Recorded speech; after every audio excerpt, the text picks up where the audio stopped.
नमस्कार, मैं बहराज और आप देख रहे हैं वीके न्यूज। राजनीति नेताओं से जो ना कराए, वोटों के लिए नेताओं को क्या क्या करना पड़ता है।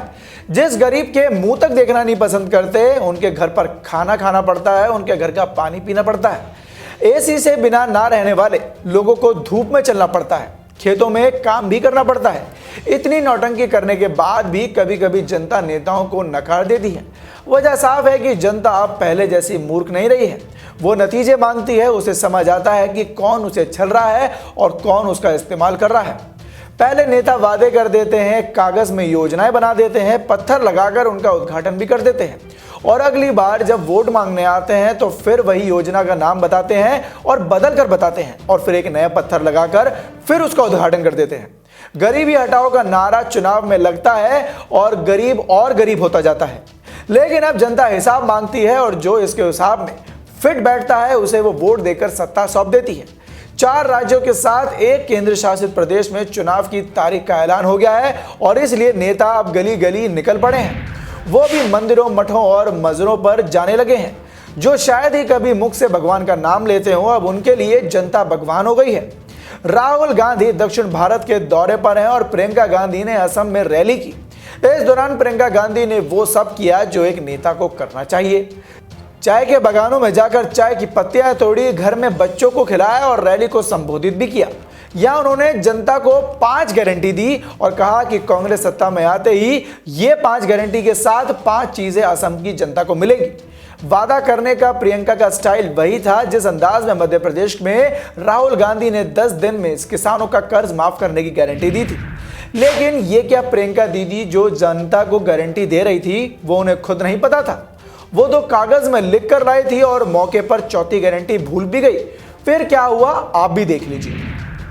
सबसे पहले जब हमारी सरकार बनेगी तो के ये कानून लागू होगा जिसके तहत यहाँ पे लागू नहीं हो पाएगा। ये सबसे पहली है। दूसरा कि बिजली के 200 यूनिट आपको मुफ्त में मिलेंगे हर महीने। इसका मतलब है कि 1400 रुपए आपके बच जाएंगे बिजली के बिल से हर महीने।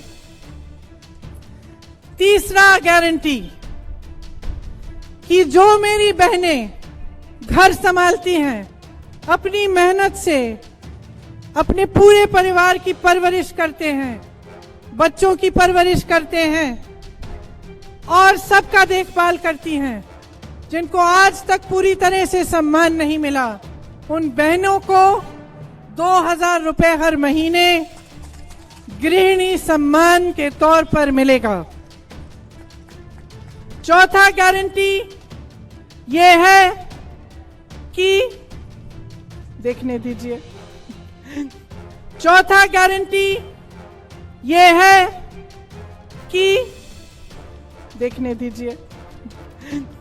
चौथा गारंटी ये है कि देखने दीजिए कि चाय के बागान में गई थी मैं आज सुबह। चाय के बागान की महिलाओं से जब मैं मिली तो उन्होंने अपने हाथ दिखाए मुझे कि यहां से उनकी उंगलियां एकदम सख्त हो गई हैं। सुबह से शाम तक धूप में काम करती हैं, कोई सुविधा नहीं है और मात्र उनको 167 रुपए मिलते हैं। तो सुना आपने, चौथी गारंटी क्या थी ये तो प्रियंका दीदी खुद ही भूल गई। अब बताइए, जिस नेता को यही नहीं पता कि उसे जनता को क्या वादा करना है, वादे भी चिट्ठी पर लिखकर लाने पड़ते हैं, तो जनता कैसे यकीन कर ले कि वो पूरे भी होंगे। वैसे अब प्रियंका जी के इस भूल पर जमकर लोग उनका मजे भी ले रहे हैं। एक ट्विटर यूजर ने वीडियो शेयर करते हुए लिखा, चौथी गारंटी सुनने के बाद मुझे लग रहा है कि कहीं असम में कांग्रेस जीत ना जाए। तो वहीं प्रियंका के चाय के बागान में जाने पर भी सोशल मीडिया पर लोगों ने तंज कसना शुरू कर दिया है। रंजीत कुमार सिंह ने नाम के यूजर ने लिखा कि देख लो गांव वालों, चाय वाले प्रधानमंत्री ने विपक्ष को भी चाय की पत्तियां तोड़ने पर मजबूर कर दिया, और कितने अच्छे दिन चाहिए भारत को। दूसरे यूजर ने लिखा कि आप ऐसे ही पत्तियां तोड़ते रहे ताकि चाय वाले बार बार चाय बना सके।